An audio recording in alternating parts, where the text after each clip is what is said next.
തൊഴിലെടുക്കുന്ന സ്ത്രീകൾക്ക്, തൊഴിലിടങ്ങളിലുള്ള സ്ത്രീകൾക്ക് വേണ്ടിയിട്ടുള്ള ഒരു പ്രത്യേക നിയമത്തെക്കുറിച്ചാണ് വിഷയം അവതരിപ്പിക്കേണ്ടത്. എങ്ങനെയാണ് ഈ പ്രത്യേക നിയമം വന്നത്? നിങ്ങൾ ആ ബ്രോഷർ നോക്കിയിട്ടുണ്ടാവും. ബ്രോഷർ നോക്കിയിട്ട് എല്ലാവർക്കും ഒരുപക്ഷെ ബൻവാരി ദേവി എന്നുള്ളൊരു വാക്ക്, ഒരു പേര് നിങ്ങൾ അതിൽ കണ്ടിട്ടുണ്ടാവും. ഈ നിയമം വരാനുള്ള ഒരു കാരണം എന്ന് പറയുന്നത് ബൻവാരി ദേവി എന്ന് പറയുന്ന പിന്നോക്ക വിഭാഗത്തിൽപ്പെടുന്ന ഒരു സ്ത്രീയാണ്.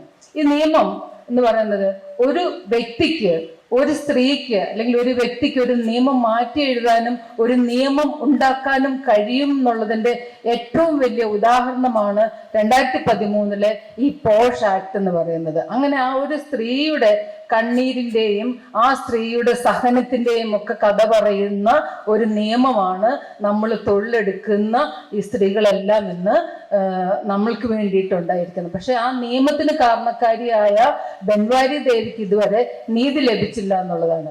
ബൻവാരി ദേവി രാജസ്ഥാനില് ഒരു ഗ്രാമത്തില്, അന്ന് ആ ഗ്രാമത്തില് ശൈശവിവാഹത്തിനെതിരെ, ചൈൽഡ് മാരേജിനെതിരെ പ്രവർത്തിച്ചിരുന്ന ഒരു വ്യക്തിയാണ്. സാമൂഹ്യക്ഷേമ വകുപ്പിന്റെ കീഴിലുള്ള ഒരാളായിരുന്നു ബൻവാരി ദേവി. ബൻവാരി ദേവി അവിടെ ഗുജാർ സമുദായത്തിൽ ഉൾപ്പെടുന്ന ഒരാളുടെ 1 വയസ്സുള്ള ഒരു മകളുടെ കല്യാണം തടയുകയും, കല്യാണം തടയാൻ കാരണമാകുകയും, അങ്ങനെ കല്യാണം മുടങ്ങിപ്പോയതിന്റെ പേരിൽ ബൻവാരി ദേവിയും ഭർത്താവും അവരുടെ വയലിൽ പണിയെടുത്തുകൊണ്ടിരിക്കെ 4-5 ആളുകൾ വന്നിട്ട് ഗുജാർ സമുദായത്തിൽപ്പെടുന്നത്, അത് അവരെ ഉന്നത സമുദായക്കാരായിട്ടാണ് കണക്കാക്കുന്നത്. അങ്ങനെ വന്ന് ഈ സ്ത്രീയെ ബലാത്സംഗം ചെയ്യുകയും രക്തമൊലിക്കുന്ന വസ്ത്രത്തോടുകൂടി അവർ പോലീസ് സ്റ്റേഷനിൽ പോയി, കേസെടുത്തില്ല.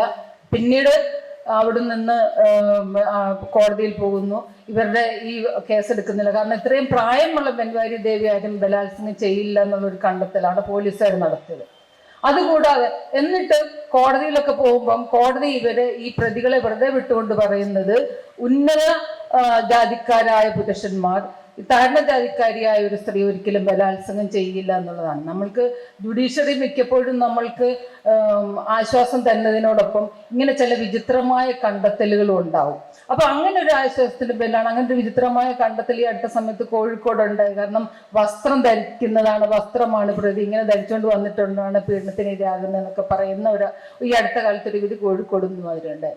അപ്പൊ ഇത്തരത്തിൽ ഉന്നത ജാതിക്കാരനായ ആളുകൾ ഈ താഴ്ന്ന ജാതിക്കാരായ സ്ത്രീയെ ബലാത്സംഗം ചെയ്യില്ല എന്ന് പറഞ്ഞുകൊണ്ട് അവരെ വെറുതെ വിടുകയും, ഇത് മനസ്സിലാക്കിയ ഒരു സംഘടന, രാജസ്ഥാനിലെ വൈശാഖ എന്നുള്ള സംഘടന ഈ കേസ് ഏറ്റെടുക്കുകയും അങ്ങനെ ഒരു സുപ്രീം കോടതിയിൽ പോവുകയും, സുപ്രീം കോടതിയിലെ ആക്ടിവിസ്റ്റ് ആയിട്ടുള്ള അഭിഭാഷകർ ഇന്ദിരാ ജയ്സിംഗ് ഉൾപ്പെടെയുള്ള, മീനാക്ഷി അരോര ഉൾപ്പെടെയുള്ള അഭിഭാഷകർ കേസ് ഏറ്റെടുക്കുകയും, അവിടെയാണ് നമ്മൾ മനസ്സിലാക്കുന്നത് ഇന്ത്യയിൽ തൊഴിലെടുക്കുന്ന സ്ത്രീകളെ ഒക്കെ അവരുടെ പ്രശ്ന പരിഹാരത്തിന് ഒരു നിയമം ഇന്ത്യയിലില്ല. അതിന് മുൻപ് സ്ത്രീകൾ തൊഴിലെടുക്കുമ്പോൾ ഈ സ്ത്രീകൾക്ക് ഇതുപോലെ അപമാനങ്ങൾ നേരിടേണ്ടി വരുന്നുണ്ട്, അവരുടെ അന്തസ്സിന് നിരക്കാത്ത കാര്യങ്ങൾ നേരിടേണ്ടി വരുന്നുണ്ട്. പക്ഷെ ഇതിനു വേണ്ടിയിട്ടുള്ള ഒരു നിയമം, ഒരു മുനിസിപ്പൽ ലോ, ഒരു നിയമം ഇന്ത്യയിൽ, തദ്ദേശീയ നിയമം ഇന്ത്യയിലില്ല. അപ്പോഴെന്താണ് ഇനി ഇതിന് വേണ്ടിയിട്ടുള്ളത്? നിയമം ഉടനെ ഉണ്ടാക്കാൻ പറ്റുന്നില്ല. അങ്ങനെയാണ് ഇന്ത്യ ഒപ്പുവെച്ചിട്ടുള്ള ഇന്റർനാഷണൽ നിയമമായ സിഡോ എന്ന് പറഞ്ഞാൽ convention on the elimination of all forms of discrimination against women, സ്ത്രീകൾക്കെതിരെയുള്ള എല്ലാത്തരം വിവേചനങ്ങളും അവസാനിപ്പിക്കുന്നതിനുള്ള ഉടമ്പടി. ഞാൻ ഇതിൻ്റെ അടിവരയിട്ട് പറയുന്നത് എല്ലാത്തരം വിവേചനങ്ങളും അവസാനിപ്പിക്കുന്നതിനുള്ള ഉടമ്പടി എന്നാണ് ഈ സിഡോയുടെ അർത്ഥം. അപ്പൊ ആ സിഡോയിൽ നിന്ന് ഉൾക്കൊണ്ടുകൊണ്ട്, സിഡോയെ അഡോപ്റ്റ് ചെയ്തുകൊണ്ട് ആ ഉടമ്പടിയിൽ പറയുന്ന കാര്യങ്ങളാണ് വിശാഖ ഗൈഡ് ലൈൻസ് ആയിട്ട് വന്നത്. ഇത് ഇന്ത്യയിൽ ഈ ബൻവാരി ദേവി കേസിൽ മാത്രമല്ല, ഈ അടുത്ത സമയത്ത് നമ്മൾ കഴിഞ്ഞ 2 വർഷം മുൻപ് ഈ സിഡോ അഡോപ്റ്റ് ചെയ്യുന്ന ഒരു നിയമം കേരളത്തിൽ വന്നിട്ടുണ്ടായിരുന്നു. അതാണ് ശബരിമല വിധി. അത് എവിടെയും തൊഴിലെടുക്കുന്നിടത്ത് മാത്രമല്ല, നിങ്ങളുടെ വിദ്യാഭ്യാസ സ്ഥാപനങ്ങളിലാകട്ടെ, നിങ്ങളുടെ മതസ്ഥാപനങ്ങളിലാകട്ടെ, എവിടെ ആയിക്കൊള്ളട്ടെ, ഏത് സ്ഥലത്തും സ്ത്രീ ആയതിന്റെ പേരിൽ വിവേചനം അനുഭവിക്കുകയാണെങ്കിൽ ഈ നിയമത്തിന് പ്രകാരം, സിഡോ പ്രകാരം അത് പാടില്ല എന്നാണ് പറയുന്നത്. അങ്ങനെയാണ് ഇന്റർനാഷണൽ നിയമമായ സിഡോ എല്ലാത്തരം വിവേചനങ്ങൾ അവസാനിപ്പിക്കുന്ന ആ ഉടമ്പടിയിൽ ഉൾക്കൊണ്ടുകൊണ്ട് വിശാഖ ഗൈഡ് ലൈൻസ് വരുന്നത്, മാർഗനിർദ്ദേശങ്ങൾ വരുന്നത്. വിശാഖ മാർഗനിർദ്ദേശങ്ങൾ വരുമ്പോൾ അന്ന് അസംഘടിത മേഖലയിലുള്ളവരെ ഒന്നും ഒന്നും ഇതിൻ്റെ അകത്ത് ഉൾപ്പെടുത്താൻ കഴിഞ്ഞിട്ടില്ല. ഒരു പുതിയൊരു നിയമം വരുന്നത് വരെ ഇതായിരിക്കും നിയമം എന്ന് പറഞ്ഞുകൊണ്ട് നമ്മൾ ഗവൺമെന്റ് സെക്ടറിലുള്ള എല്ലാ സ്ഥലങ്ങളിലുമൊക്കെ തന്നെ ആളുകൾ ഈ തരത്തിൽ ഒരു പരാതി സംവിധാനം ഉണ്ടാക്കണം എന്നാണ് പറഞ്ഞിരുന്നത്. നിർഭാഗ്യവശാൽ കോടതികളിൽ പോലും അന്ന് ഈ പരാതി സംവിധാനം ഉണ്ടായില്ല. കാസർഗോഡ് എന്നുള്ള ഒരു ആദ്യത്തെ കേസ് വന്നിരുന്നു. ആ കേസ് വരുമ്പോഴാണ് നമ്മൾ അറിയുന്നത് കോടതികളിൽ പോലും പരാതി സംവിധാനങ്ങൾ ഉണ്ടായില്ല. പിന്നീട് നിരന്തരമായിട്ടുള്ള സ്ത്രീകളുടെയും സ്ത്രീ പ്രസ്ഥാനങ്ങളുടെയും ആവശ്യപ്രകാരമാണ് 2013 ഈ നിയമം പാസ്സാകുന്നത്. അതായത് sexual harassment of human at work place prevention, prohibition and redressal act. 3 കാര്യങ്ങളാണ് പറയുന്നത്. പ്രിവെന്റ് ചെയ്യുക, തടയണം; പ്രൊഹിബിഷൻ, നിരോധിക്കണം; ആൻഡ് റിഡ്രസൽ, അവർക്ക് പരിഹാരം മാർഗം കണ്ടുകൊടുക്കണം. ആ 3 കാര്യങ്ങളും കൂടി ഉൾക്കൊള്ളിച്ചുകൊണ്ടാണ് ഈ 2013 ഈ നിയമം വരുന്നത്. ഈ നിയമം വരുമ്പോഴേക്കും നേരത്തെ ആൻറ്റി ചേച്ചി പറഞ്ഞതുപോലെ തന്നെ ഇതത്ര എല്ലാം ഉൾക്കൊണ്ടുള്ള ഒരു നിയമമാണെന്നും നമുക്ക് പറയാൻ പറ്റില്ല.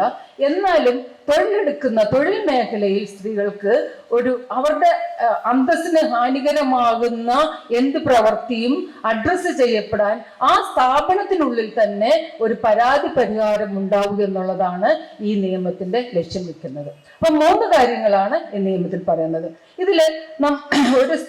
ഇതിലെ പരാതിക്കാരിയായ സ്ത്രീയുടെ പ്രത്യേകത ഒരു സ്ഥാപനത്തിൽ തൊഴിലെടുക്കുന്ന സ്ത്രീയാണെന്നുള്ളതാണ്. ആ സ്ഥാപനത്തിൽ അത് താൽക്കാലികമാകാം, സ്ഥിരമാകാം, കരാർ അടിസ്ഥാനത്തിലാകാം. അങ്ങനെ എടുക്കുന്ന ഒരു സ്ത്രീയാണ് ഇതിലെ പരാതിക്കാരിയായിട്ടുള്ള സ്ത്രീയായിട്ട് കണക്കാക്കുക. ഇനി ആ സ്ഥാപനത്തിൽ വന്നു പോകുന്ന സ്ത്രീയാണെങ്കിൽ എന്ത് ചെയ്യും? ഇപ്പൊ ഒരു സ്ഥലത്ത് ഒരു വിദ്യാഭ്യാസ സ്ഥാപനത്തിൽ ഒരു കുട്ടിയുടെ അമ്മ അവിടെ ചെല്ലുകയാണ്. അപ്പൊ ആ സ്ത്രീയെ അവിടെ വെച്ചിട്ട് അവിടുത്തെ ആ സ്ഥാപനത്തിൽ ജോലി ചെയ്യുന്ന ഒരാൾ പീഡിപ്പിക്കുകയാണെങ്കിൽ എന്ത് ചെയ്യും എന്നുള്ളതാണ്.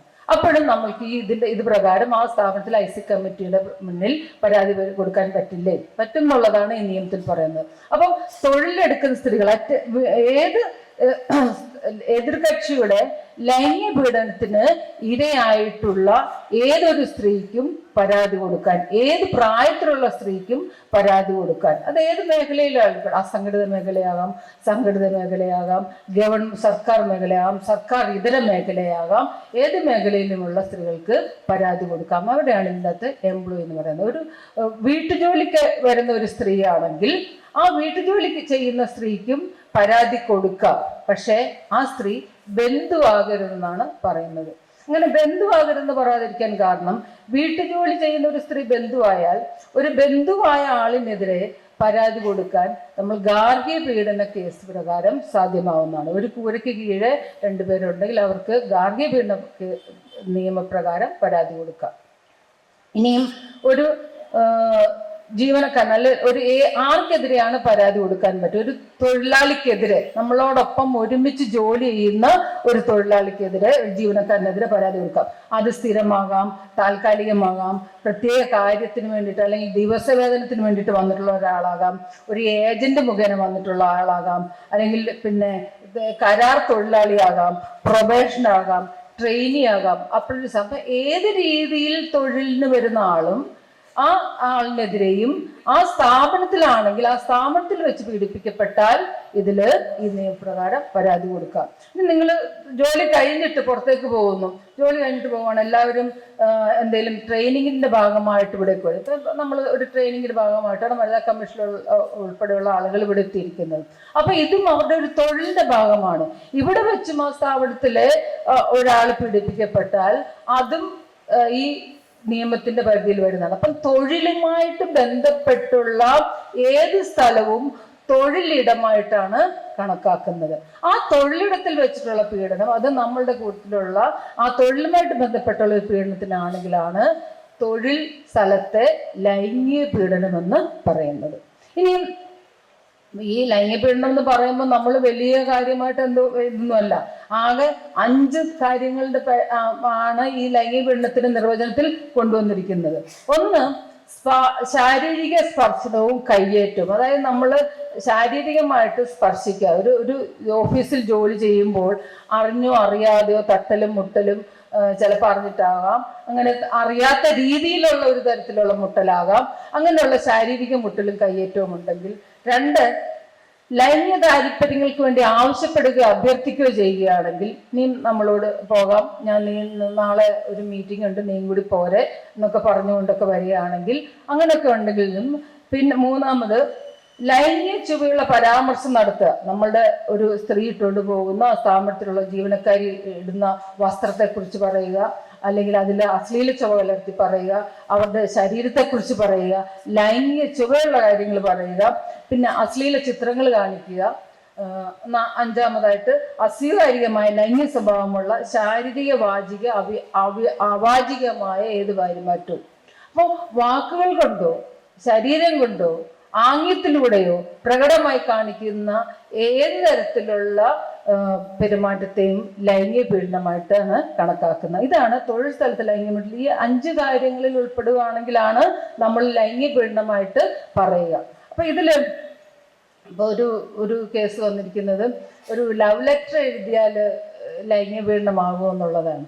ലവ് ലെറ്റർ എഴുതി, ഒരു ബോസിന് തോന്നി അയാളുടെ കൂടെ ജോലി ചെയ്യുന്ന ഒരു സ്ത്രീക്ക് ഒരു ലവ് ലെറ്റർ എഴുതിയേക്കാൻ നോക്കി, മൂപ്പര് നീട്ടി പിടിച്ചൊരു കത്തൊക്കെ ഇങ്ങോട്ട് എഴുതി ഇങ്ങനെ പറഞ്ഞത്.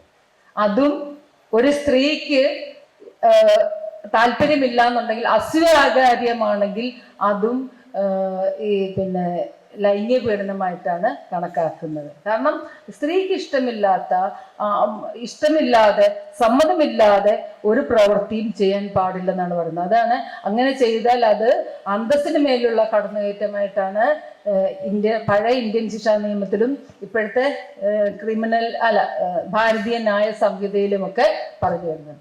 അപ്പോൾ സ്ത്രീകളോട് അന്തസ്സോടും മര്യാദയോടും കൂടി പെരുമാറുക എന്നുള്ളത് ഇന്ത്യൻ ഭരണഘടനയിൽ തന്നെ പറയുന്നത്. ഏതൊരു സ്ത്രീയോടും അന്തസ്സോടും മര്യാദയോടും കൂടി പെരുമാറുക, എടി പോടി എന്നൊക്കെ വിളിക്കാതിരിക്കുക. അന്തസ്സില്ലാതെ പെരുമാറിയാൽ തന്നെ അവർക്കെതിരെ ഏത് വലിയവനായാലും കേസെടുക്കാൻ കഴിയും എന്നുള്ളതാണ്. നമ്മൾ പഞ്ചാബിനെ വിറപ്പിച്ചൊരു ഭീകരനുണ്ട്, KPS ബില്ല് എന്ന് പറയുന്നത്. KPS ബില്ല് അദ്ദേഹത്തിന്റെ കൂടെ ജോലി ചെയ്തിരുന്ന IAS-കാരിയെ പുറകിലൊന്ന് തട്ടിയതിന് വർഷങ്ങളോളം കേസ് നടത്തി സുപ്രീം കോടതിയിൽ ഒരു ദിവസം നിൽക്കേണ്ടി വന്നിട്ടുണ്ട്. 1 ലക്ഷം രൂപ നഷ്ടപരിഹാരം കൊടുക്കേണ്ടി വന്നിട്ടുണ്ട്. അപ്പൊ എത്ര ഉന്നതനായാലും സ്ത്രീകളോട്, ഇന്ത്യൻ സ്ത്രീകളോടല്ല ഏത് സ്ത്രീകളോടായാലും അന്തസ്സോടും മര്യാദയോടും കൂടി പെരുമാറുക എന്നുള്ളതാണ്. അപ്പൊ തൊഴിൽ സ്ഥലത്തെ ലൈംഗിക പീഡനത്തിന്റെ നിർവചനങ്ങളിൽ ഈ 5 കാര്യങ്ങളാണ് ഉൾപ്പെടുന്നത്. അങ്ങനെ അസ്വീകാര്യമായിട്ടുള്ള വാക്കുകൾ കൊണ്ടോ പ്രവൃത്തികൾ കൊണ്ടോ ആംഗ്യം കൊണ്ടോ എന്ത് പ്രവൃത്തി ചെയ്താലും ഇത് ലൈംഗിക പീഡനത്തിന്റെ പരിധിയിൽ വരും. തൊഴിലാളിയും തൊഴിലുടമയും ഒക്കെ ഞാൻ പറഞ്ഞല്ലോ. ഇനിയുമാണ് നമ്മളെല്ലാം കാത്തിരിക്കുന്ന പരാതി സംവിധാനം വരുന്നത്. പരാതി കമ്മിറ്റികൾ വരുന്നത് 2 തരത്തിലുള്ള പരാതി കമ്മിറ്റികളാണ് വരുന്നത്. ഒന്ന് ഇന്റേണൽ കമ്മിറ്റിയും 2 ലോക്കൽ കമ്മിറ്റിയും. അപ്പം ഇന്റേണൽ കമ്മിറ്റി എന്ന് പറയുമ്പോൾ തന്നെ ആഭ്യന്തരമായിട്ടുള്ള ആ സ്ഥാപനത്തിനുള്ളിൽ പരാതിപ്പെടാവുന്ന സംവിധാനം. അത് 10 ജീവനക്കാരുണ്ടെങ്കിലാണ്. 10 ജീവനക്കാരെന്ന് പറയുമ്പോൾ അത് 10 സ്ത്രീകളാണോ അതോ 10 പുരുഷന്മാരും കൂടി ചേർന്നിട്ട് 10 ആണെന്നല്ല. 10 ജീവനക്കാരും അതിൽ കൂടുതലും ആളുകളുണ്ടെങ്കിൽ അത് ആഭ്യന്തര ഒരു സംവിധാനത്തിനുള്ളിൽ തന്നെ പരാതി കേൾക്കണം എന്നാണ് പറയുന്നത്. അപ്പൊ അങ്ങനെയുള്ള പരാതി കമ്മിറ്റിയിൽ ഒരു സീനിയർ ആയിട്ടുള്ള ഒരാളിനെ ആയിരിക്കണം അതിന്റെ ചെയർപേഴ്സൺ ആയിട്ട് വെക്കേണ്ടത്. ഇതിനിപ്പം ചില ഓഫീസുകളിൽ അതിന്റെ അനക്ഷറൊക്കെ കാണും. ഇവിടെ ഒരു ബിൽഡിംഗ് അല്ലെങ്കിൽ വേറൊരു സ്ഥലത്ത്, ഇപ്പം കോഴിക്കോടുള്ള ഒരു സ്ഥാപനത്തിന്റെ അനക്ഷർ വടകര ഉണ്ടാവും, കൊയിലാണ്ടിയിൽ ഉണ്ടാവും. അപ്പൊ സീനിയർ ആയിട്ടുള്ള ഒരു സ്ത്രീയെ കിട്ടിയില്ലെങ്കിൽ ഏത് സ്ഥാപനത്തിലാണോ സീനിയർ ആയിട്ടുള്ള സ്ത്രീ ഉള്ളത് അവരെ അവിടെ നിന്ന് കൊണ്ടുവന്നിട്ട് സീനിയർ ആയിട്ടുള്ള ഒരാളിനെയാണ് ഇതിന്റെ ചെയർപേഴ്സൺ ആയിട്ട് വെക്കേണ്ടത്. പിന്നെ 2 മെമ്പേഴ്സിനെയും കൂടി വേണം. ഈ 2 മെമ്പേഴ്സിൽ ഈ സ്ത്രീകളുടെ പ്രശ്നങ്ങളിൽ ഇടപെട്ട് പരിചയമുള്ള ഒരാളാണെങ്കിൽ നല്ലത്, നിയമപരിജ്ഞാനം ഉണ്ടെങ്കിൽ നല്ലത്. പിന്നെ മാത്രമല്ല ഒരു NGO മെമ്പറേയും കൂടി കൊണ്ടുവരുന്നുണ്ട്. NGO മെമ്പർ എന്ന് പറയുന്ന ആ സ്ഥാപനത്തിൽ തന്നെയുള്ള ആളുകളായാൽ, ആ സ്ഥാപനത്തിലെ ഒരാളിനെതിരെ പരാതി കൊടുക്കുമ്പോൾ ഏതെങ്കിലും തരത്തിൽ നിങ്ങളുടെ അഭിപ്രായത്തെ, നിങ്ങളുടെ വിധിയെ സ്വാധീനിക്കാൻ ഇടയുണ്ടെങ്കിൽ അത് സ്വാധീനിക്കാതിരിക്കാൻ വേണ്ടിയിട്ടാണ് പുറമേ ഉള്ള ഒരു NGO മെമ്പറേയും കൂടി കൊണ്ടുവരുന്നത്, പുറമേ ഉള്ള ഒരു മെമ്പറേയും കൂടി കൊണ്ടുവരുന്നത്. അങ്ങനെ 4 പേരോളമാണ് ഈ ICയിൽ ഉൾപ്പെടുന്നത്. അതാണ് പരാതി പരിഹാര സംവിധാനം എന്ന് പറയുന്നത്, ഇന്റേണൽ കമ്മിറ്റിയിൽ ഉൾപ്പെടുന്നത്. ഇനി ലോക്കൽ കമ്മിറ്റി ഉൾപ്പെടുന്നുണ്ട്. ലോക്കൽ പരാതി കമ്മിറ്റിയിലാണെങ്കിൽ വരുന്നത് ജില്ലാ മജിസ്ട്രേറ്റ് ഉണ്ട്, പിന്നെ 10ൽ താഴെയാണ് തൊഴിലാളികളെങ്കിലാണ് ഏതെങ്കിലും വ്യവസായ സംരംഭങ്ങളിൽ ഓഫീസുകളിൽ 10ൽ താഴെ തൊഴിലാളികൾ ഉണ്ടായാൽ അല്ലെങ്കിൽ ഇന്റേണൽ കമ്മിറ്റികൾ രൂപീകരിച്ചില്ലെങ്കിലാണ് ലോക്കൽ കമ്മിറ്റി വരുന്നത്. ഇവിടുത്തെ ലോക്കൽ കമ്മിറ്റി ചെയർപേഴ്സൺ എന്ന് പറയുന്നത് അജിയേച്ചിയാണ്. അപ്പൊ ഇവിടെ ഇതില് ഓരോ ഗ്രാമപ്രദേശങ്ങളിലും ബ്ലോക്കുകളിലും ആദിവാസി മേഖലകളിലും ഒക്കെ മുനിസിപ്പാലിറ്റി പരാതി സ്വീകരിക്കാനായിട്ട് ഒരു നോഡൽ ഓഫീസറെ ജില്ലാ ഓഫീസർ നിയമിക്കേണ്ടതുണ്ട്. പിന്നെ ലോക്കൽ കമ്മിറ്റിയുടെ പരിധി എന്ന് പറയുന്നത് ഈ ജില്ല മുഴുവനുമാണ് ലോക്കൽ കമ്മിറ്റിയുടെ പരിധി എന്ന് പറയുന്നത്. അപ്പൊ നിങ്ങളുടെ സ്ഥാപനത്തിൽ IC ഇല്ല എന്നുണ്ടെങ്കിൽ നിങ്ങൾക്ക് ലോക്കൽ കമ്മിറ്റിയിൽ പരാതിപ്പെടാവുന്നതാണ്. ഇനി ഈ ലോക്കൽ കമ്മിറ്റിയുടെ അംഗങ്ങൾ എന്ന് പറയുന്നത് ചെയർപേഴ്സൺ ഉണ്ടാകാം, അതായത് സാമൂഹ്യ പ്രവർത്തന രംഗത്ത് മികവുറ്റ സ്ത്രീ പ്രശ്നങ്ങളിൽ ഇടപെടുന്ന ഒരാളായിരിക്കണം. പിന്നെ ജില്ലയിലെ ബ്ലോക്കിലോ പ്രവർത്തിക്കുന്ന സ്ത്രീകളിൽ ഒരംഗം ഉണ്ടാകണം. പിന്നെ 2 അംഗങ്ങളിൽ ഒരാൾ സ്ത്രീ ആയിരിക്കണം. അതിൽ സ്ത്രീ പ്രശ്നങ്ങളിലും ഇതുപോലെ മറ്റ് സ്ത്രീകളുടേതായിട്ടുള്ള പ്രശ്നങ്ങൾ ഇടപെടുന്ന ഒരാളായിരിക്കണം. നിയമപരിജ്ഞാനം അഭിലഷണി ഉണ്ടെങ്കിൽ നന്ന്. പിന്നെ ഒരാള് പട്ടികജാതി പട്ടിക വിഭാഗത്തിൽപ്പെടുന്ന ഒരാളായിരിക്കണം. പിന്നെ അല്ലെങ്കിൽ ഒരു എക്സ് ഒഫീഷ്യൽ മെമ്പർ ഉണ്ട്, അത് നമ്മുടെ സാമൂഹ്യനീതി വകുപ്പിലോ അല്ലെങ്കിൽ വിമൻ ആൻഡ് ചൈൽഡ് ഡിപ്പാർട്ട്മെന്റിൽ നിന്ന് വരുന്ന ഒരു എക്സ് ഒഫീഷ്യൽ മെമ്പർ ഉണ്ടായിരിക്കും. ഇതിലൊക്കെ പകുതിയിലും സ്ത്രീകളായിരിക്കണം ഈ കമ്മിറ്റികളിൽ ഉണ്ടായിരിക്കേണ്ടതാണ് നിയമം പറയുന്നത്. ഇനിയും ഇതിന്റെ എല്ലാം കാലാവധി എന്ന് പറയുന്നത് 3 വർഷമാണ്. ഈ പരാതി കമ്മിറ്റികളുടെ ഈ ഇതിന്റെ ഒരു ഘടന എന്ന് പറയുന്നത് ഒരു സിവിൽ കോടതിയുടെ അധികാര പരിധിയുള്ളതാണ് ഈ പരാതി കമ്മിറ്റികൾക്കുള്ളത്. അപ്പം ഇപ്പൊ ഞാൻ കഴിഞ്ഞ പ്രാവശ്യം വന്നപ്പം പറഞ്ഞിരുന്നു, ജേച്ചി എന്നൊക്കെ പറയുന്നത് ഒരു മുൻസിഫിന്റെ അധികാര പരിധിയുണ്ട്, അത്തരം പവർ ഇല്ലെന്നേ ഉള്ളൂ. ജേച്ചിക്ക് ഒരു മുൻസിഫിന്റെ അധികാര പരിധിയാണുള്ളത്. കാരണം ഏത് ഡോക്യുമെന്റ് ആരെ വേണമെങ്കിലും സമൻസ് അയച്ച് വിളിച്ചു വരുത്തുവാനും അല്ലെങ്കിൽ ആർക്ക് വേണമെങ്കിലും ആരെ വേണമെങ്കിലും വിസ്തരിക്കുന്നതിനും അല്ലെങ്കിൽ എവിടെയെങ്കിലും ഒരു ഡോക്യുമെന്റ് ഉണ്ടെങ്കിൽ ആ ഡോക്യുമെന്റ് കിട്ടുന്നതിന് വേണ്ടി നോട്ടീസ് അയച്ചു വരുത്തുന്നതിനും ഒക്കെ അധികാരമുള്ള കമ്മിറ്റികളാണുള്ളത്. അപ്പൊ നമ്മൾ വിചാരിക്കുന്ന പോലെയല്ല, കമ്മിറ്റികൾക്കൊക്കെ ഏകദേശം നല്ല അധികാരമുള്ള കമ്മിറ്റികളൊക്കെ തന്നെയാണ്. അധികാരം ഉപയോഗിക്കുക എന്നുള്ളതാണ് കമ്മിറ്റികൾ ചെയ്യേണ്ടത്. ഇനിയും പരാതി എങ്ങനെയാണ് കൊടുക്കേണ്ടത് വെച്ചാൽ, പീഡനത്തിനിരയായ ഏതൊരു സ്ത്രീക്കും ആ സ്ഥാപനത്തിനുള്ളിൽ പരാതി കൊടുക്കാം. ഇനി ആ സ്ഥാപനത്തിൽ ഇന്റേണൽ കമ്മിറ്റി ഇല്ലെങ്കിൽ ലോക്കൽ കമ്മിറ്റിയിൽ പരാതി കൊടുക്കാം. അതായത് അവസാന സംഭവത്തിന് ശേഷം 3 മാസത്തിനുള്ളിലാണ് പരാതി കൊടുക്കണം. അതിന് ഒരു കാലാവധി വെച്ചിട്ടുണ്ട്. ഇപ്പൊ ഈ 3 മാസം എന്നുള്ള ഒരു ബില്ല് ഇങ്ങനെ പെൻഡിങ്ങിൽ കിടക്കുന്നുണ്ട്. അത് 1 വർഷമാക്കാനുള്ള ഒരു ഒരു ബില്ല് ഇങ്ങനെ പെൻഡിങ്ങിൽ കിടക്കുന്നുണ്ട്. അപ്പൊ ഇതില് ഇപ്പൊ ഒന്നാമത് ഇപ്പൊ ഉദാഹരണത്തിന് ഒരു സ്ത്രീയെ ഉപദ്രവിക്കുന്നു, ചീത്ത പറയുന്നു, അല്ലെങ്കിൽ അവളോട് ഓഫീസിൽ വരുമ്പോൾ ഗോഷ്ഠികൾ കാണിക്കുന്നു, കവളിൽ തൊടാൻ ശ്രമിക്കുന്നു, കയ്യിൽ പിടിക്കാൻ ശ്രമിക്കുന്നു, അതൊക്കെ കഴിഞ്ഞു. അത് കഴിഞ്ഞിട്ട് അന്നേരം പരാതി കൊടുത്തില്ല. പരാതി കൊടുക്കാൻ ബുദ്ധിമുട്ടാണ്, ഇയാളെ കാണുമ്പോൾ പേടിയുണ്ടാകുന്നു, തലവേദന വരുന്നു, വീട്ടിൽ ചെന്നാൽ ഭർത്താവിനോട് പറയാൻ പറ്റില്ല, അല്ലെങ്കിൽ വീട്ടുകാരോട് പറയാൻ പറ്റുന്നില്ല, വീട്ടിൽ ആരോടും അച്ഛനോടും അമ്മയോടും ഒന്നും പറയാൻ പറ്റാത്തൊരവസ്ഥയിലാണ്. കാരണം നമ്മുടെ സാമൂഹ്യ വ്യവസ്ഥിതിയിൽ സ്ത്രീകൾ അടങ്ങിയിരുന്നില്ല, സ്ത്രീകൾക്ക് അങ്ങനെ എന്തെങ്കിലും സംഭവിച്ചാൽ നമ്മളുടെ കുടുംബത്തിന്റെ മാനം തകർന്നു പോകുന്നുള്ള ഒരു വ്യവസ്ഥ ഉള്ളത് കൊണ്ട് തന്നെ ഈ കാര്യങ്ങൾ ആരോടും പറയാൻ പറ്റുന്നില്ല. ഇവരുള്ളിൽ വെക്കുന്നു, ഇവർക്ക് അസുഖങ്ങൾ ഉണ്ടാവുന്നു.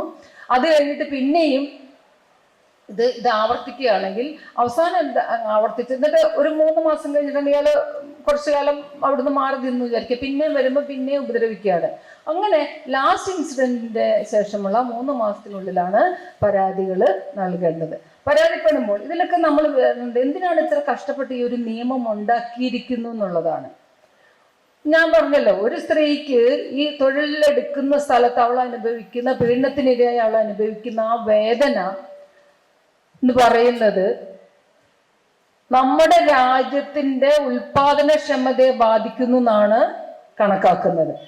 അതായത് തലവേദനയോ അസുഖങ്ങളോ നടുവേദനയോ ഇതിൻ്റെ സപ്രസ് ചെയ്യുന്ന കാര്യങ്ങൾ പുറമെ അസുഖങ്ങളായിട്ട് വരികയും അവർ ലീവ് എടുക്കുകയും തൊഴിലെടുക്കാൻ പറ്റാതാവുകയും ചെയ്യുമ്പോൾ ആ സ്ത്രീക്ക് ഇന്ത്യൻ ഭരണഘടന നൽകുന്ന തൊഴിലെടുക്കാനുള്ള അവകാശം മാത്രമല്ല നിഷേധിക്കുന്നത്, ഈ രാജ്യത്തിന്റെ ഉൽപാദനക്ഷമതയെ അത് ബാധിക്കുന്നുണ്ട്. അതുകൊണ്ടാണ് ഈ നിയമം ഇത്രയധികം ശക്തമായിട്ട് മുന്നോട്ട് കൊണ്ടുവന്നിരിക്കുന്നത്. അപ്പൊ അങ്ങനെ ഈ വരുമ്പോഴേക്കും ഇതില് നമ്മൾ പരാതി പറയുമ്പോൾ ഇതിൻ്റെ അകത്തുള്ള കാര്യങ്ങൾ നമ്മൾ മനസ്സിലാക്കേണ്ടത് ഇതൊരു സ്ത്രീ അവളുടെ ഓഫീസിനുള്ളിൽ അനുഭവിക്കുന്ന ഒരു കാര്യം മാത്രമല്ല, ഇത് നമ്മുടെ രാജ്യത്തിൻ്റെയും കൂടി ഉൽപാദനക്ഷമതയെ ബാധിക്കുന്ന ഒരു കാര്യമായിട്ടാണ് നമ്മൾ ഈ നിയമത്തെ സമീപിക്കേണ്ടത്. ഞാൻ ആദ്യം പറയാൻ വിട്ടുപോയതാണ് നിയമത്തെ സമീപിക്കേണ്ടത്. അപ്പൊ പറഞ്ഞു പരാതി കൊടുക്കേണ്ട സംവിധാനം പറഞ്ഞു. അത് കഴിഞ്ഞിട്ട് പരാതി എഴുതി നൽകാൻ കഴിയാത്ത സ്ത്രീകൾക്ക് കമ്മിറ്റിയിലെ അംഗങ്ങളോട് കമ്മിറ്റി ആവശ്യമായ സഹായം നൽകുവാൻ പിന്നെ ഇനിയും ഏതെങ്കിലും സാഹചര്യത്തിൽ ഈ സ്ത്രീക്ക് പരാതി നൽകാൻ പറ്റാത്ത എന്തെങ്കിലും സാഹചര്യം ഉണ്ടാകും, മാനസികമോ ശാരീരികമായിട്ട് എന്തെങ്കിലും പ്രശ്നങ്ങളുണ്ടായാൽ അവൾക്കൊരു 3 മാസം കൂടി നീട്ടി നൽകേണ്ടതാണ്. ഒരു സ്ത്രീ മരിച്ചു പോവുകയാണ്, ഇങ്ങനെ ഈ ഒരു പരാതികളൊക്കെ ഉണ്ടായി സ്ത്രീ മരിച്ചു പോയാൽ അവളുടെ പിന്തുടർച്ചാവകാശികൾക്കോ അല്ലെങ്കിൽ അവര് സമ്മതം കൊടുക്കുന്ന ആർക്കോ വേണമെങ്കിലും ഈ സ്ത്രീക്ക് വേണ്ടിയിട്ട് പരാതി നൽകാവുന്നതാണ്. ഇതില് പരാതി കിട്ടിക്കഴിഞ്ഞാൽ ഇതിൻ്റെ അകത്ത് ഒരു എന്ന് പറയണ്ട മറ്റു നിയമങ്ങളിൽ കാണാത്ത ഒരു കാര്യം പറയുന്നത് കൺസിലിയേഷനാണ്. അതായത് ഇതിൻ്റെ അകത്ത് അനുരഞ്ജന നടപടികൾ നടത്താവുന്നതാണ്. അത് നമ്മൾ പരാതിക്കാരിയോട് പറയണം, ഇത് നിങ്ങൾക്ക് ഈ കേസ് ഒത്തുതീർപ്പാക്കാൻ സാധ്യതയുണ്ടെങ്കിൽ, നിങ്ങൾക്ക് താല്പര്യമുണ്ടെങ്കിൽ ഒത്തുതീർപ്പാക്കാൻ ഇങ്ങനെ നിയമത്തിലൊരു പ്രൊവിഷൻ ഉണ്ട് എന്ന് വേണമെങ്കിൽ നമ്മൾ പറയണം. പക്ഷെ ആ ഒത്തുതീർപ്പാക്കുന്നത് പൈസ വാങ്ങിക്കൊണ്ടാകരുത്. അങ്ങനെ ഒത്തുതീർപ്പാക്കുകയാണ്. ഇനി അയാളൊന്നും ഉപദ്രവിക്കില്ല, അയാൾ എഴുതി വെച്ചിട്ടുണ്ട്, അയാൾ എഴുതുന്നു ഇനി ഈ സ്ത്രീയെ ഞാൻ ഉപദ്രവിക്കില്ല, ഇതിവിടെ കൊണ്ട് തീർന്നിരിക്കുന്നു, ഞാൻ എനിക്ക് മാപ്പ് എന്ന് എഴുതി തന്നാൽ, പക്ഷേ അത് കഴിഞ്ഞിട്ട് വീണ്ടും തുടരുകയാണെങ്കിൽ ഇന്റേണൽ കമ്മിറ്റിക്കോ അല്ലെങ്കിൽ ലോക്കൽ കമ്മിറ്റിക്കോ വീണ്ടും പരാതിയിൽ നടപടികൾ സ്വീകരിക്കാവുന്നതാണ്. അപ്പൊ ഇവിടെ ഈ അനുരഞ്ജനത്തിന്റെ കാര്യത്തിൽ പൈസ സ്വീകരിച്ചുകൊണ്ടാകരുത്, അല്ലാത്ത രീതിയിൽ സ്ത്രീക്ക് വേണമെങ്കിൽ ഇതിൽ കൺസിലിയേഷൻ നടത്താം, അതിൽ കേസ് പിൻവലിക്കാനോ അല്ലെങ്കിൽ കേസ് ഒത്തുതീർപ്പാക്കാനോ ഉള്ള അവകാശമുണ്ട്. ഇനിയും ഞാൻ നേരത്തെ പറഞ്ഞു പരാതിയിൽ മേലുള്ള അന്വേഷണം നടത്തുന്നതിന് ഏതൊരാളിനെയും വിളിച്ചു വരുത്താം, എവിടെ ഡോക്യുമെന്റ് ഉണ്ടെങ്കിലും വിളിച്ചു വരുത്താം, പിന്നെ അത് കണ്ടെടുക്കാനുള്ള അവകാശമുണ്ട്, അധികാരമുണ്ട്. 90 ദിവസത്തിനുള്ളിൽ പരാതിയുടെ അന്വേഷണം പൂർത്തിയാക്കണം എന്നാണ് നിയമത്തിൽ പറയുന്നത്. ഇനിയും അന്വേഷണം നിലനിൽക്കുമ്പോൾ ഈ കേസിന്റെ മറ്റൊരു പ്രത്യേകത എന്ന് പറയുന്നത് വളരെ ഗുരുതരമായ അവസ്ഥയിലാണ് പീഡനത്തിനിരയായിട്ടുള്ളതെങ്കിൽ അയാളെ കാണുമ്പോൾ, ആ എതിർകക്ഷിയെ കാണുമ്പോൾ ആ സ്ത്രീക്ക് മാനസികമായിട്ട് പ്രശ്നം ഉണ്ടാക്കുന്നുവെങ്കിൽ രാവിലെ എഴുന്നേൽക്കുമ്പോഴേ ആ ഓഫീസിൽ അയാളുടെ മുഖം കണ്ടുകൊണ്ട് തന്നെ അവിടെ ജോലി ചെയ്യണമല്ലോ എന്ന് തോന്നുകയാണെങ്കിൽ, അവിടെ ഒരു തരത്തിലും ജോലി ചെയ്യാൻ പറ്റുന്നില്ല എന്നുണ്ടെങ്കിൽ ഈ സ്ത്രീക്ക് വേണമെങ്കിൽ പരാതിക്കാരിക്ക് വേണമെങ്കിൽ ട്രാൻസ്ഫർ വാങ്ങാം, അല്ലെങ്കിൽ അയാളെ ട്രാൻസ്ഫർ ചെയ്യണമെന്ന് ആവശ്യപ്പെടാവുന്നതാണ്. ഇനി അതല്ലാന്നുണ്ടെങ്കിൽ 3 മാസം ലീവ് വേണമെന്നുണ്ടെങ്കിൽ ലീവ് എടുക്കാനുള്ള അർഹതയുണ്ട്. മറ്റ് ലീവുകളല്ലാതെ അവർക്ക് 3 മാസത്തേക്ക് ലീവ് എടുക്കാനുള്ള അർഹതയും ഈ നിയമത്തിൽ പറയുന്നുണ്ട്. അത് പരാതിയുടെ ഗൗരവം അനുസരിച്ചും അവരനുഭവിക്കുന്ന പീഡനത്തിന്റെ ഗൗരവവും ഒക്കെ അനുസരിച്ചിട്ടാണ് ഇതിലുള്ളത്. ഇനി ഇതാണ് ഏറ്റവും ഇതിൻ്റെ അകത്ത് പ്രധാനമായിട്ടും ഇതിലായിട്ട് പറയുന്നത്. ഇനിയും ഈ ഇന്റേണൽ കമ്മിറ്റിയും ലോക്കൽ കമ്മിറ്റിയും രൂപീകരിച്ചില്ലെങ്കിൽ അത് തൊഴിലുടമയ്ക്ക് 50,000 രൂപ വരെ പിഴശിക്ഷ കിട്ടാവുന്ന ഒരു കുറ്റമായിട്ടാണ് പറയുന്നത്. ഇനിയും മറ്റൊരു കാര്യം ഇതിൻ്റെ അകത്ത് പറഞ്ഞിരിക്കുന്നത്, ഇപ്പം നമ്മൾ ഇവിടെ ഈ WCC ചർച്ചകളൊക്കെ നടക്കുമ്പോൾ തന്നെ പറയുന്നത്, അതിൻ്റെ അകത്ത് ഏറ്റവും കൂടുതൽ ചർച്ച പറയുന്നത് പരാതി എടുത്തൂടെ കിട്ടുന്ന പരാതിയുടെ അത് കോൺഫിഡൻഷ്യൽ ആയിരിക്കണം, അതിൻ്റെ അകത്തുള്ള ആ രഹസ്യ സ്വഭാവം സൂക്ഷിക്കണം എന്നാണ് ഇതിൽ പറഞ്ഞിരിക്കുന്നത്. പരാതിക്കാരിയുടെ ഐഡന്റിറ്റി, അതിൽ പറയുന്ന വിറ്റ്നസിന്റെ ഐഡന്റിറ്റി, അവരുടെ അഡ്രസ്സ്, ഇതൊന്നും തന്നെ പ്രസിദ്ധപ്പെടുത്താൻ പാടില്ലെന്നാണ് പറഞ്ഞത്. ഈ RTI അതായത് ഇൻഫർമേഷൻ ആക്ടില് വിവരാവകാശ നിയമത്തിൽ എന്തൊക്കെ പറഞ്ഞിട്ടുണ്ടായാലും ഈ പരാതിയിൽ വരുമ്പോൾ പരാതിപ്പെടുന്ന ആളിന്റെ വിറ്റ്നസിന്റെയോ ഒന്നും തന്നെ ഐഡന്റിറ്റി പുറത്തു പറയരുതെന്നാണ് ഈ നിയമത്തിൽ പറഞ്ഞിരിക്കുന്ന ഒരു കാര്യം. ഈ നിയമത്തിൽ ഒരിക്കലും നമ്മൾക്കൊക്കെ അംഗീകരിക്കാൻ പറ്റാത്ത ഒരു കാര്യം എന്ന് പറയുന്നത്, കളവായ പരാതി നൽകിയാൽ ആ പരാതിക്കെതിരെ നടപടി എടുക്കാവുന്നതാണ്. കളവായ പരാതി എന്ന് പറയുന്നത് ചിലപ്പോൾ വേണ്ടത്ര പ്രൂഫ് കൊടുക്കാത്തോ അങ്ങനൊന്നുമല്ല. ഒരു മലീഷ്യസ് ആയിട്ട്, അതായത് നമ്മൾ പ്രത്യേകമായിട്ട് ഇയാളെ കുടുക്കി അടങ്ങും എന്നുള്ള രീതിയിൽ വ്യാജമായിട്ട് നിർമ്മിച്ച ഡോക്യുമെന്റ്സ് ഒക്കെ കൊണ്ടുപോയാലാണ് ഈ പിന്നെ കൊടുക്കുകയാണെങ്കിൽ അങ്ങനെ ഒരാളിനെ ശിക്ഷിക്കാൻ വേണ്ടിയിട്ട് നമ്മൾ മുൻകൈ എടുക്കുകയാണെങ്കിൽ ഈ സ്ത്രീ പരാതി കൊടുക്കുകയാണെങ്കിൽ അത് കളവായ പരാതിയായിട്ടാണ് കണക്കാക്കുന്നത്. പക്ഷേ നമ്മൾ കണ്ടിട്ടുള്ളത് കൂടുതലും സ്ത്രീകൾ ഒരിക്കലും അവളുടെ മാനം പോയി എന്ന് കളവ് പറയില്ലെന്നാണ് നിയമം പറയുന്നത്. അതുകൊണ്ടാണ് സ്ത്രീയുടെ മൊഴി മാത്രം മതി എന്ന് പറയുന്നത്. അപ്പൊ ഇവിടെ യഥാർത്ഥത്തിൽ നടന്ന സംഭവത്തിൽ പോലും തന്നെ പരാതി കൊടുക്കാൻ സ്ത്രീകൾ വളരെയധികം മടിക്കുന്ന ഒരു സാഹചര്യത്തിലാണ്, ഒരു സാമൂഹ്യ വ്യവസ്ഥ നിലനിൽക്കുന്ന സാഹചര്യത്തിലാണ് കളവായ പരാതിയിൽ സ്ത്രീക്കെതിരെ നടപടി എടുക്കണം എന്ന് പറയുന്നത്. കാരണം ചിലപ്പോൾ അത് പ്രൂവ് ചെയ്യാൻ പറ്റുന്നതായിരിക്കില്ല. ഇപ്പം മിക്കതും മുറിക്കുള്ളിൽ നിന്ന് ഒരു അടച്ചിട്ട മുറിക്കുള്ളിലായിരിക്കും ഇത്തരത്തിലുള്ള പീഡനങ്ങൾ നടക്കുക. അങ്ങനെ നടക്കുന്ന അതിന് എവിഡൻസ് ഉണ്ടാവില്ല, ആളുകൾ ഉണ്ടാവില്ല, സാക്ഷികൾ ഉണ്ടാവില്ല.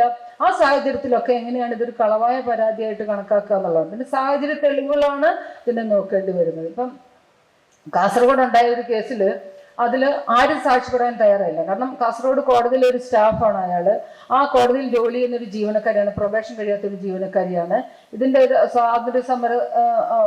സ്വാതന്ത്ര്യ ദിനത്തിൻ്റെ അന്ന് ഇവർ വന്നപ്പോൾ അവരുടെ കവിളിൽ കയറി പിടിച്ചു.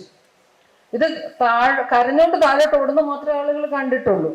അപ്പൊ ഇതിനുള്ളിൽ ഇത് പറയാൻ വേണ്ടിയിട്ട് ഈ പെൺകുട്ടി മാത്രമേ ഉള്ളൂ, ഈ പരാതിക്കാരി മാത്രമേ ഉള്ളൂ. അങ്ങനെ വരുന്ന സാഹചര്യങ്ങളിലൊക്കെ ഇതെങ്ങനെയാണ് നമ്മൾ ഇതിനെ എടുക്കുക എന്നുള്ളതും, അത് സാഹചര്യങ്ങളുടെ തെളിവുകൾ കൂടി, സാഹചര്യങ്ങൾ ഒരിക്കലും കളവ് പറയില്ലെന്നാണ് നിയമവ്യവസ്ഥ ചെയ്യുന്നത്. അപ്പൊ അതും കൂടി നോക്കിയിട്ടാണ് ഇതില് തീരുമാനമെടുക്കേണ്ടത്. IC ആയാലും LC ആയാലും തീരുമാനമെടുക്കേണ്ടത്. ഇനിയും തൊഴിലെടുക്കുന്നതിന് ഏകദേശം ഈ നിയമത്തിന്റെ പറയാവുന്ന കാര്യങ്ങളാണ് ഞാൻ പറഞ്ഞത്. ഏത് പ്രായത്തിലുള്ള ആൾക്കും പരാതി കൊടുക്കാവുന്നതാണ്. ഇതിൽ രഹസ്യസ്വഭാവം സൂക്ഷിക്കേണ്ടതാണ്. പരാതിപ്പെടുന്നതിന് 2 സംവിധാനങ്ങളുണ്ട്. നിങ്ങളുടെ സ്ഥാപനത്തിനുള്ളിലാണെങ്കിൽ ICയും, സ്ഥാപനത്തിന് 10 തൊഴിലാളികളിൽ കുറവാണെങ്കിൽ ലോക്കൽ കമ്മിറ്റിയിലുമാണ് പരാതി കൊടുക്കേണ്ടത്. ഈ പറഞ്ഞ 5 കാര്യങ്ങളാണ്: അസ്വീകാര്യമായ പെരുമാറ്റവും, അൺവെൽക്കം സ്പീച്ചും, അൺവെൽക്കം നേച്ചറും, പിന്നെ ഫിസിക്കൽ അഡ്വാൻസസും ഒക്കെയുള്ള ഡിമാൻഡ് ഫോർ സെക്ഷൽ ഫേവേഴ്സ്, ഇങ്ങനെയൊക്കെയുള്ള കാര്യങ്ങളാണ്. ഈ 5 കാര്യങ്ങൾ നിങ്ങളുടെ തൊഴിൽ സ്ഥലത്ത് നടക്കുകയാണെങ്കിൽ, പിന്നെ ലൈംഗിക ചുവയോടുകൂടിയുള്ള സംസാരം, ലൈംഗിക ചുവയോടുകൂടിയുള്ള സംസാരം ദ്വയാർത്ഥം വെച്ചുകൊണ്ടുള്ള ഒരു സംസാരമാണെങ്കിലും ഒരു സ്ത്രീയെ അവളുടെ തൊഴിൽ സ്ഥലത്ത് അതിക്രമത്തിന് ഇരയാക്കിയെന്നാണ് കണക്കാക്കുന്നത്. അപ്പം ഈ തരത്തിലുള്ള നടക്കുകയാണെങ്കിൽ അത് നമ്മളുടെ ഒരു സ്ത്രീയുടെ മാനസികമായ തൊഴിലെടുക്കാനുള്ള കഴിവിനെ വിപരീതമായിട്ട് ബാധിക്കുകയാണെങ്കിൽ, അന്തസ്സിന് ഹാനികരമാകുന്നു എന്നുണ്ടെങ്കിൽ തന്നെ നമ്മൾക്ക് തൊഴിലിടങ്ങളിലെ ലൈംഗിക അതിക്രമമായിട്ടാണ് കണക്കാക്കുന്നത്. എല്ലാ സ്ത്രീകൾക്കും ഇന്ത്യൻ ഭരണഘടന വാഗ്ദാനം ചെയ്യുന്നത് തൊഴിലെടുക്കാനുള്ള അവകാശമാണ്. അതായത് നിയമത്തിന് മുന്നിൽ എല്ലാവരും തുല്യരാണെന്ന് പറയുന്നത് പോലെ, തുല്യരായതുപോലെ നമ്മൾക്ക് തൊഴിലെടുത്ത് ജീവിക്കാനുള്ള, അന്തസ്സോടുകൂടി ജീവിക്കാനുള്ള ആ അവകാശത്തിന് മേലുള്ള ഒരു കടന്നുകയറ്റമായിട്ടാണ് ഈ തൊഴിൽ സ്ഥലത്തെ അതിക്രമത്തെ നിയമം കാണുന്നത്. ആ അതിക്രമം നടന്നാൽ അതിൽ നിന്നും നമ്മൾക്ക് കിട്ടുന്ന നിവൃത്തികളാണ് പരിഹാരവും തടയലും പ്രതിരോധവും. റിഡ്രസലും ഒക്കെ തന്നെയാണ് ലൈംഗിക അതിക്രമങ്ങൾ തടയൽ നിയമത്തിൽ പറയുന്നത്. ഇനിയും ലൈംഗിക പീഡനം തടയുന്നതിനുള്ള മാർഗങ്ങളിൽ ഈ പ്രത്യക്ഷമായിട്ടോ പരോക്ഷമായിട്ടോ ഒക്കെ ഭീഷണി ഉണ്ടെങ്കിൽ, അല്ലെങ്കിൽ ആ ഭീഷണിപ്പെടുത്തുന്ന ഒരാളാണെങ്കിൽ അതിൽ നിന്നൊക്കെ ആ സ്ത്രീകൾക്ക് സംരക്ഷണം കൊടുക്കേണ്ടത് ആ സ്ഥാപനത്തിലുള്ള എംപ്ലോയർ തന്നെയാണ്, സ്ഥാപന മേധാവി തന്നെയാണ് കൊടുക്കേണ്ടത്. ഇനിയും ഒരു സ്ഥലത്ത് ആ സ്ഥാപനത്തിൽ ജോലി ചെയ്യുന്ന ആൾ മാത്രമല്ല, ഇതിന് അവിടെ ഒരു റിസപ്ഷൻ ജോലി ഇരിക്കുന്ന ഒരു പരാതിക്കാരിയാണെങ്കിൽ അവർ ഇവിടെ ഇരിക്കുന്ന ഉടനെ അവിടെ തപാല് കൊണ്ടുവരുന്ന ആള്, സ്വിഗ്ഗിന്ന് ഫുഡ് കൊണ്ടുവരുന്ന ആള്, ഗ്യാസ് കൊണ്ടുവരുന്ന ആള്, ഇവരൊക്കെ തന്നെ ആ സ്ത്രീക്ക് ബുദ്ധിമുട്ടുണ്ടാക്കുന്ന രീതിയിൽ, അതിക്രമങ്ങൾ നടത്തുന്ന രീതിയിൽ പെരുമാറിയായാലും ഒക്കെ തന്നെ ഇപ്പോഴും നമ്മൾക്ക് ICയില് അല്ലെങ്കിൽ IC ഇല്ലെങ്കിൽ LCയില് പരാതി നൽകാവുന്നതാണ്. പുറമേ നിന്നുള്ള തൊഴിലെടുക്കുന്ന സമയം എവിടെയാണോ തൊഴിൽ ചെയ്യുന്നത്, ഒരു സ്ത്രീ തൊഴിൽ ചെയ്യുന്നത്, ആ സ്ഥലമാണ് തൊഴിലിടമായിട്ട് കണക്കാക്കുന്നത്. അപ്പൊ ഈ രീതിയിൽ വേണം നമ്മൾ തൊഴിലിടത്തെ നിർവചിക്കാൻ. ഒരു സ്ത്രീ തൊഴിലെടുക്കുന്ന സ്ഥലം, ആ സ്ഥലം എവിടെയാണോ അത് ചിലപ്പോൾ ഓഫീസുകളാവാം, ഏത് ഓഫീസാവാം, സർക്കാർ ഓഫീസാവാം, സ്കൂളാകാം, പിന്നെ ഇവിടുന്ന് തന്നെ ക്ലീനിങ് ആയി വരുന്നവരാകാം, അങ്ങനെയൊക്കെ ഇവിടുത്തെ സൂപ്പർവൈസർ ആകാം. ഏത് രീതിയിലായാലും അതൊക്കെ തൊഴിലിടമായിട്ടാണ് കണക്കാക്കുന്നത്. ആ തൊഴിലുമായിട്ട് ബന്ധപ്പെട്ട് ഒരു 10 മുതൽ 5 വരെ ഇവിടെ നിന്ന് ജോലി ചെയ്യുമ്പോൾ ഉണ്ടാകുന്ന അതിക്രമങ്ങൾ, നേരിടുന്ന ഈ 5 തരത്തിലുള്ള അതിക്രമങ്ങൾ ഉണ്ടെങ്കിൽ അത് തൊഴിൽ സ്ഥലത്തെ അതിക്രമമായിട്ടും, ഇനി അതല്ല തൊഴിലിന്റെ ഭാഗമായിട്ട് 5 മണി കഴിഞ്ഞിട്ട് എന്തെങ്കിലും തപാൽ കൊണ്ടു കൊടുക്കാൻ മറ്റൊരു ഓഫീസിൽ പോകുമ്പോൾ ആ ഓഫീസിൽ നിന്ന് പീഡനം നേരിട്ടാലും അതും തൊഴിൽ സ്ഥലത്തെ അതിക്രമമായിട്ടാണ്, ലൈംഗിക അതിക്രമമായിട്ടാണ് കണക്കാക്കപ്പെടുന്നത്. മാത്രമല്ല തൊഴിലുടമ ചെയ്യേണ്ട കാര്യങ്ങൾ എന്ന് പറയുന്നത്, ഈ ആരാണോ ഇതിൻ്റെ അകത്തുള്ള ആളുകൾ, ഈ തൊഴിൽ IC-യിലും LC-യിലും ഉൾപ്പെട്ടിട്ടുള്ളത്, അവരുടെ പേര് വിവരങ്ങൾ വ്യക്തമായിട്ട് പ്രദർശിപ്പിച്ചിരിക്കണം. അതായത് 0 ടോളറൻസ് ആയിരിക്കണം എന്നാണ് പറയുന്നത്. ഒരു തരത്തിലും തൊഴിൽ സ്ഥലങ്ങളിൽ സ്ത്രീകൾക്കെതിരെ അതിക്രമങ്ങൾ ഉണ്ടാവാൻ പാടില്ല. അങ്ങനെ ഉണ്ടായാൽ പരാതിപ്പെടാനുള്ള ആളുകളുടെ പേര് വിവരങ്ങളും ഫോൺ നമ്പരും ഉണ്ടായിരിക്കണം. കൃത്യമായ അവബോധം നൽകിയിരിക്കണം എന്നാണ്. എല്ലാവരെയും വിളിച്ചിട്ട് ഇതുപോലെ കൊടുക്കേണ്ട ക്ലാസ്സുകൾ കൊടുക്കുക, കൃത്യമായ അവബോധം കൊടുക്കുക, സ്ത്രീകളെ ഇതിലേക്ക് പരാതി കൊടുക്കത്തക്ക രീതിയിലേക്ക് എക്വിപ്ഡ് ആക്കുക എന്നുള്ളതാണ് അതിന് വേറൊരു ലക്ഷ്യം കൂടി. അതായത് ഒരു സ്ഥാപനത്തിൽ ആരും പരാതി പറയുന്നില്ല എന്നുള്ളതിന്റെ അർത്ഥം അവിടെ പരാതി ഇല്ല എന്നുള്ളതല്ല. ആ സ്ഥാപനത്തിലെ സ്ത്രീകൾ അവിടെ പീഡനം നേരിട്ടിട്ടും പരാതി പറയാൻ മുന്നോട്ട് വന്നില്ല എന്നുള്ളൊരു മറ്റൊരു അർത്ഥം കൂടി അതിനുണ്ട്. അപ്പൊ അങ്ങനെയുള്ള തരത്തിൽ സ്ത്രീകൾ സപ്രസ് ചെയ്തുകൊണ്ട്, അടിച്ചമർത്തപ്പെട്ടുകൊണ്ട് നിർത്താതെ തൊഴിൽ സ്ഥലത്ത് സ്വസ്ഥമായും സമാധാനമായും ഉള്ള ഒരു അന്തരീക്ഷത്തിൽ തൊഴിലെടുക്കാൻ എല്ലാ സ്ത്രീകളെയും പ്രാപ്തരാക്കുന്ന, എല്ലാ സ്ത്രീകൾക്കും ഭരണഘടനാപരമായ അവകാശം നൽകുന്ന ഒരു നിയമമാണ് ഇതെന്ന് പറയുന്നത്.